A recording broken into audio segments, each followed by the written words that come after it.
मला ना बऱ्याच दिवसापासून DMs येत होते की तू रील्स वगैरे पोस्ट करतेस, तर ब्लॉग वगैरे का पोस्ट करत नाही तुझ्या अकाउंटला. तर हा माझा पहिला प्रयत्न आणि गुंज क्रिएशनच्या ह्या पहिल्या ब्लॉगमध्ये तुमच्या सगळ्यांचं स्वागत आहे. आणि म्हणतात ना, टाकाऊपासून टिकाऊ वस्तू तयार करणे, तर तसंच काहीतरी आपण ह्या ब्लॉगमध्ये आज करणार आहोत. तर ब्लॉग तुम्ही शेवटपर्यंत बघा. तुम्ही बघू शकता, हा जो फॅब्रिक आहे, मी जेव्हा कॉलेजला होते तेव्हाचा मी हा तयार करून ठेवलेला. जुन्या जीन्सपासून मी हे छोटे छोटे स्क्वेअर केलेले आणि ते कॉन्ट्रास्टमध्ये जोडून घेतलेले. त्याला मी कॅनव्हास पण लावला होता, पण मला टाईम नाही मिळाला, त्यामुळे मी पर्स बनवली नाही. तर ही जी आहे ना, ही माझी फेवरेट पर्स आहे. तर ह्याचा जो फॅब्रिक आहे तो खराब झाला आहे, तर मला ती परत रियूज करायची आहे. तर हा फॅब्रिक आपण आता त्याच्यावरती जोडून घेऊयात. तर तुम्ही बघू शकता, ह्याला कॅनव्हास लावलेला. हा कॅनव्हास आपण रिमूव्ह करूयात पहिले.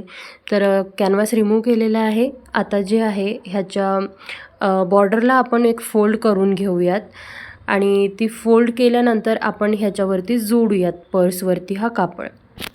तर तुम्ही बघू शकता, पर्सचा जो फॅब्रिक आहे ना, तो पण जाड आहे आणि डेनिम असल्यामुळे ते पण जाड आहे. तर जी स्टिचिंग मशीन आहे त्याच्यावरती स्टिच करणं थोडं अवघड होतं, तर मी हाताने पूर्ण स्टिच करून घेतलेली आहे.